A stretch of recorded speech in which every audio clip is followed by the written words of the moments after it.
at a couple of those times, it was different people.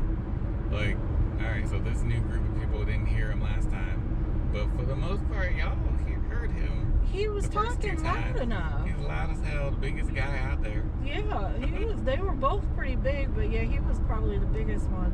And he gave the drill. He was like, look, you got 2 hours when waiting time. We're gonna let you go to the bathroom, one group at a time. Keep your ticket out at all times. Right. Keep your ticket out at all times. And then you got people walking to go into the building. Where's your ticket?